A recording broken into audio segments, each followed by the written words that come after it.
এতদিন আমরা যে সিরিজগুলো দেখেছি সবকটাই ছিল সিরিজ অফ পজিটিভ টার্ম। আজকে আমরা দেখবো অল্টারনেটিং সিরিজ কাকে বলে। তাহলে কোনো একটা অল্টারনেটিং সিরিজ কীরকম না, -1 (-1) a n এটা সামেশন, এটা আমি যদি নিই তাহলে যে সিরিজটা পাবো সেটাকে আমি বলছি একটা অল্টারনেটিং সিরিজ। তাহলে সিরিজটা কীরকম হচ্ছে দেখো, a1 - a2 + a3 - a4 এরকম করে হচ্ছে। তাহলে একটা পজিটিভ একটা নেগেটিভ, একটা পজিটিভ একটা নেগেটিভ, এরকম করে আমার যাচ্ছে, যেখানে অল এ আর পজিটিভ। তার মানে হচ্ছে সমস্ত a1 a2 এগুলো পজিটিভ, কিন্তু চিহ্নগুলো আমার প্লাস মাইনাস হয়ে যাচ্ছে নিশ্চয়ই। তাহলে এরকম ধরনের সিরিজকে আমি বলবো হচ্ছে অল্টারনেটিং সিরিজ। তাহলে এরকম অল্টারনেটিং সিরিজ আমার যদি দেওয়া থাকে তাহলে সেটা নিশ্চয়ই কনভার্জেন্ট হতে পারে বা ডাইভার্জেন্ট হতে পারে। যেরকম আমার series of positive term convergent বা ডাইভার্জেন্ট হচ্ছিল, সেরকম অল্টারনেটিং সিরিজও নিশ্চয়ই কনভার্জেন্ট বা ডাইভার্জেন্ট হতে পারে। তাহলে এই অল্টারনেটিং সিরিজ কনভার্জ বা ডাইভার্জ চেক করার জন্য আমার যে টেস্টটা করবো সেটাকে বলবো হচ্ছে লিবনিজ টেস্ট। তাহলে লিবনিজ টেস্ট কী বলছে দেখো, বলছে the alternating series summation n = 1 to infinity -1 - an কনভার্জেস if. তাহলে এটা কখন কনভার্জ করবে, যদি হচ্ছে আমার এই দুটো শর্ত স্যাটিসফাই করে। এখানে একটা এ আছে একটা বি, দুটো শর্ত দেওয়া রয়েছে। শর্ত দুটো কীরকম, the sequence an is monotonic decreasing and an tends to 0 as n tends to infinity. তাহলে আমাকে সিকোয়েন্স an, যেটা an যে সিকোয়েন্সটা ছিল, এখানে যে anটা ছিল, এটা আমাকে মনোটোনিক ডিক্রিজিং হতে হবে এবং anটাকে টেন্ডস টু 0 হতে হবে as n tends to infinity. তাহলে এই দুটো শর্ত স্যাটিসফাই করলে আমি বলতে পারবো যে এই সিরিজটা আমার কনভার্জেন্ট হবে। যদি না শর্ত স্যাটিসফাই করে তখন কনভার্জেন্ট হবে না নিশ্চয়ই। তাহলে আমাকে প্রমাণ করতে হবে এটা। তাহলে দেখো আমি কী করছি না, we first consider the some of an even number of terms. তাহলে আমি প্রথমে ইভেন নাম্বার অফ টার্মে সাম কনসিডার করছি, কারণ আমি যখন এটাকে ভাঙতাম, এটাকে ভাঙলে দেখো আমরা এরকম আসতো নিশ্চয়ই a1 - a2 + a3 - a4 + a5 - a6 plus এরকম করে চলতো। তাহলে আমি দেখো ইভেন নাম্বার নিলে হচ্ছে হয় এই দুটো নিতে পারতাম বা 4টে নিতে পারতাম বা 6টা নিতে পারতাম, এরকম করে নিতে পারতাম নিশ্চয়ই।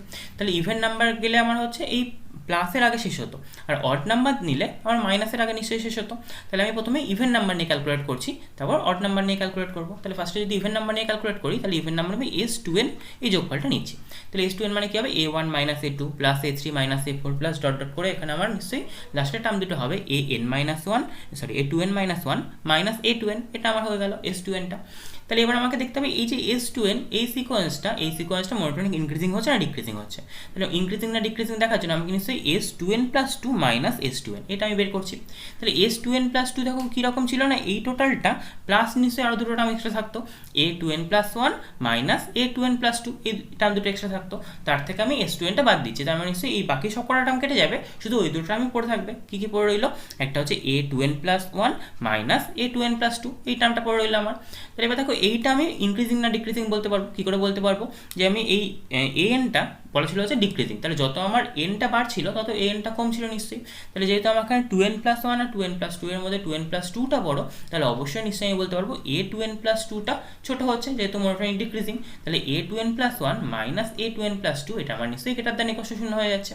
তাহলে আমি এটা কি পেলাম, এটা পেলাম হচ্ছে s2n + 2 - s2n, এটা পেলাম গ্রেটার দ্যান ইকুয়াল টু 0। তাহলে s2n যে সিকোয়েন্সটা হয়ে গেল, যে সিকোয়েন্সটা পদগুলো ছিল হচ্ছে s2, তারপর s4, তারপর s6 এরকম করে, তাহলে এটা আমার মনোটোনিক ইনক্রিজিং হয়ে গেল। তাহলে এবার এই যে সিকোয়েন্সটা s2n যে সিকোয়েন্সটা, এই সিকোয়েন্সটা আমি পেলাম মনোটোনিক ইনক্রিজিং। এবার আমি কী চেষ্টা করছি, এবার এটাকে আমি বাউন্ডেড দেখানোর চেষ্টা করছি। তাহলে s2n সিকোয়েন্সটাকে তাকে আমি এরকম করে লিখতেই পারতাম যে a1 মাইনাস, এবার বাকি দুটোর থেকে মাইনাস কমন নিলে আসতে হচ্ছে a2 - a3 মাইনাস আসতো a4 - a5, এরকম করে চলতো নিশ্চয়ই। এরকম করে লাস্টে আমার -a2n পড়ে থাকতো। তাহলে এই যে ব্র্যাকেটের মধ্যে টার্মটা রয়েছে a2 - a3, যেহেতু আমার এটা হচ্ছে মনোটোনিক ডিক্রিজিং ছিল anটা, তার মানে a2 - a3 পজিটিভ, একইভাবে a4 - a5 পজিটিভ, একইভাবে a2n - 2 - a2n - 1 এটাও পজিটিভ, এবং a2n নিজে পজিটিভ। তাহলে a1 থেকে আমি কতগুলো পজিটিভ নাম্বার বিয়োগ করছি সেটা করে আমি s2n পাচ্ছি। তাহলে অবশ্যই আমি কি বলতে পারবো যে a1 থেকে এই পজিটিভ নাম্বারগুলো বিয়োগ করে যেহেতু s2n পাচ্ছি, তাহলে s2nটা অবশ্যই আমার a1 এর থেকে ছোটো হবে। তাহলে আমি এখান থেকে বলতে পারছি s2nটা less than equals to a1, এটা বলতে পারছি। তাহলে s2n সিকোয়েন্সটা আমি কীরকম পেলাম, s2n সিকোয়েন্সটা তখন আমি পেলাম মনোটোনিক ইনক্রিজিং এবং বাউন্ডেড অ্যাবভ। তাহলে আমি কি জানি না, কোনো একটা সিকোয়েন্স যদি মনোটোনিক ইনক্রিজিং হয় এবং বাউন্ডেড অ্যাবভ হয়, তাহলে সেটা অবশ্যই কনভার্জেন্ট হয়। তাহলে আমি s2nটা কি বলতে পারবো, কনভার্জেন্ট করবে নিশ্চয়ই। তাহলে s2nটা tends to a finite limit l as n tends to infinity. তাহলে আমি কি ধরে নিচ্ছি না, s2nটা একটা ফাইনাইট লিমিট l এ আমার কনভার্জ করছে। এরপর কি দেখাবো, এরপর আমি হচ্ছে অড নাম্বার পদ নিয়ে দেখবো, এটা হচ্ছে ইভেন নাম্বার নিয়ে দেখলাম, এবার অড নাম্বার পদের সাম নিয়ে দেখবো। তাহলে আমি কি করছি, নেক্সট আমি কনসিডার করছি s2n+1। s2n+1 মানে কি, s2n আমার যেটা ছিল তার সঙ্গে আরেকটা পদ এক্সট্রা যোগ হবে, তাহলে তার সঙ্গে কি যোগ হচ্ছে না, তার সঙ্গে হচ্ছে a2n+1 যোগ হবে। তাহলে s2n মানে আমার a2n অবধি ছিল, তার সঙ্গে আমার a2n+1 যোগ হলো, দিয়ে আমি s2n+1 পেলাম। এবার আমি যদি উভয় পক্ষে লিমিট নিয়ে নিই, তাহলে উভয় পক্ষে লিমিট নিলে কি হবে, এই s2n+1 এর লিমিট ইকুয়ালস টু s2n এর limit plus limit of a2n+1।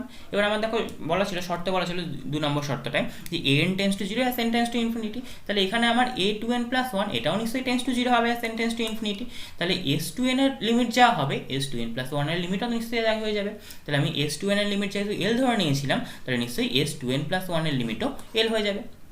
তাহলে আমি কি দেখলাম না, এই সিকোয়েন্সটার s2nটাও এলে কনভার্জ করছে এবং s2n+1টাও এলে কনভার্জ করছে। তাহলে আমরা কি জানতাম, আগে একটা থিওরাম জানতাম যে কোনো একটা সিকোয়েন্স sn যদি হতো, তাহলে s2n আর s2n+1 যদি একই জায়গায় কনভার্জ করে, তাহলে সিরিজটা ওই সিকোয়েন্সটা আমার কনভার্জেন্ট হয়। তাহলে এখানে যে আমি যেহেতু বলতে পারছি যে s2nটাও আমার এলে কনভার্জ করেছে এবং s2n+1টাও এলে কনভার্জ করেছে, তাহলে আমি অবশ্যই বলতে পারবো যে এই sn সিকোয়েন্সটা অবশ্যই এলে কনভার্জ করবে as n tense to infinity. তাহলে sn সিকোয়েন্সটা যদি এলে কনভার্জ করে, তাহলে আমি সিরিজের ডেফিনেশন অনুসারে বলতে পারবো নিশ্চয়ই এই s যে সিকোয়েন্সটা ছিল, সিরিজটা ছিল, সেই সিরিজটা অবশ্যই আমার কনভার্জ করবে। কারণ আমি কি জানি না, পার্শিয়াল সামের যে সিকোয়েন্সটা সেটা যদি কনভার্জেন্ট হয়, তাহলে হচ্ছে অবশ্যই সিরিজটা কনভার্জেন্ট হয়। তাহলে আমি এখান থেকে বলতে পারছি যে অল্টারনেটিং সিরিজটাও কনভার্জেন্ট হচ্ছে।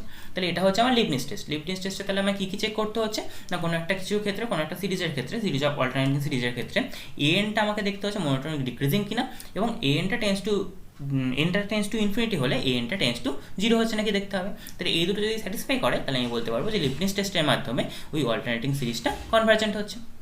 তাহলে কোনো একটা অল্টারনেটিং সিরিজ কখন কনভার্জ হচ্ছে এটা আমরা দেখলাম।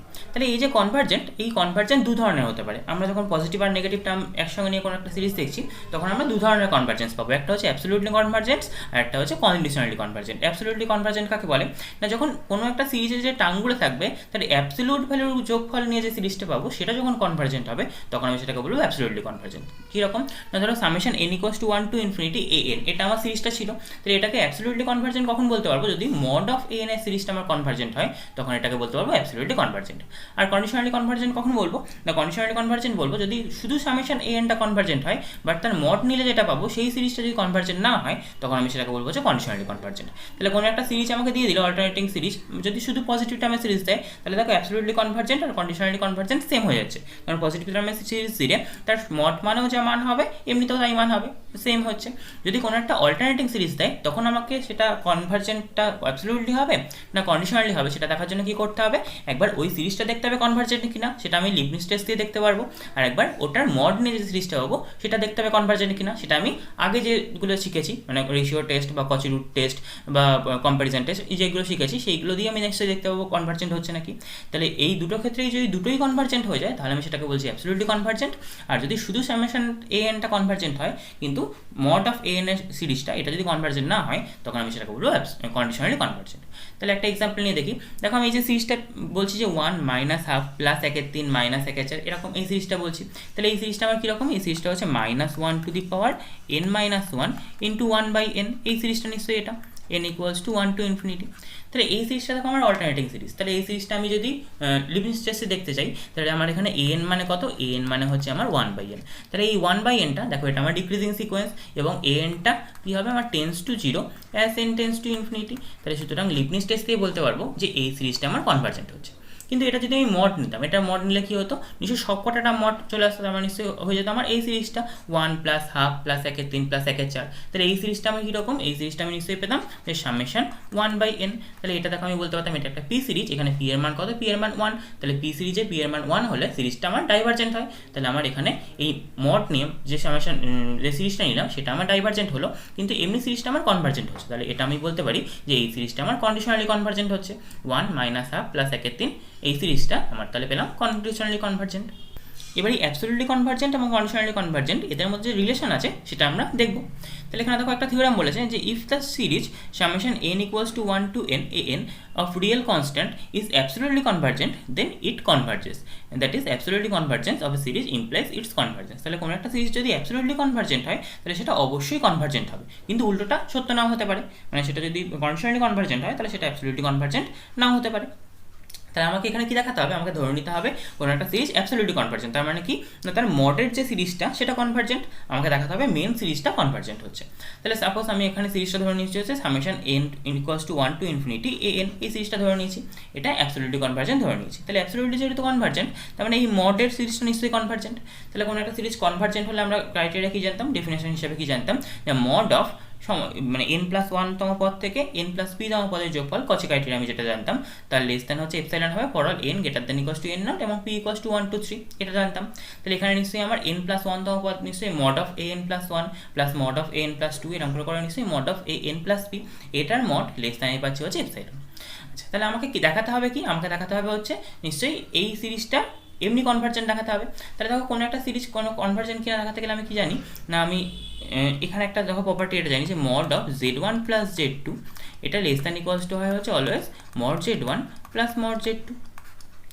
তাহলে এই যে এটা আমি লিখেছিলাম, এটা দেখো মড করে করে প্রতিটা টার্মের মড ছিল, টোটালটার পর মড দিয়েছিলাম। তাহলে প্রতিটা টার্ম যেহেতু মড রয়েছে, তাহলে এই যোগফলটা অবশ্যই পজিটিভ হবে। তাহলে এই মডটা দেওয়া মানেও যা, না দেওয়া মানেও তাই। তাহলে নিশ্চয়ই আমি এটাকে এরকমভাবে লিখতে পারতাম যে mod of an+1 plus mod of an+2 plus dot dot করে mod of an+p less than epsilon for all n greater than equals to n0 and p equals to 1 2 3, এরকম ডট ডট করে চলছে। এবার দেখো আমাকে এই সূত্রটা যদি অ্যাপ্লাই করি যে mod of z1 plus z2 less than equals two mod of z1 plus mod of z2, এটা যদি অ্যাপ্লাই করি তাহলে আমি নিশ্চয়ই লিখতে পারবো সব কটা টার্মের যোগফলের মড এটা লেস দ্যান ইকুয়ালস টু মডগুলোর যোগফল। তাহলে এই mod of an+1 plus an+2 plus dot dot an+p এটা নিশ্চয়ই লেস দ্যান হয়ে যাবে মড অফ প্রথমটা প্লাস মড অফ দ্বিতীয়টা, এরকম করে প্রতিটার যোগফল। এবার আমি একটু আগেই পেয়েছিলাম যে এই যোগফলটা কার থেকে ছোটো, এপসাইলন থেকে ছোটো। তাহলে আমি নিশ্চয়ই এটাকে বলতে পারবো যে মড অফ এই টোটালটা less than epsilon for all n greater than equals to n0 and p equals to 1 2 3। তাহলে এটা আমার কার ডেফিনেশন ছিল, এটা আমার কচি প্রিন্সিপাল ছিল নিশ্চয়ই an-টা কনভার্জেন্সের জন্য। তাহলে আমি সুতরাং কি বলতে পারছি না, সামেশন an এটা আমার কনভার্জ করে যাচ্ছে। তাহলে আমি কি দেখলাম না, কোনো একটা সিরিজ যদি অ্যাবসলিউটলি কনভার্জেন্ট হয় তাহলে সেটা অবশ্যই আমার কনভার্জেন্ট হবে। তাহলে এই ধরনের অঙ্ক দেখো কোনো একটা সিরিজ দিয়ে দিল, সেটা অ্যাবসলিউটলি কনভার্জেন্ট হবে না কন্ডিশনালি কনভার্জেন্ট হবে, সেইগুলো আমাকে টেস্ট করতে দিতে পারে। তাহলে এই অঙ্কগুলো বাড়িতে বিভিন্ন এক্সাম্পল দেখবে, যদি কোনো অসুবিধা হয় তাহলে আমাকে কমেন্ট সেকশনে জিজ্ঞাসা করবে।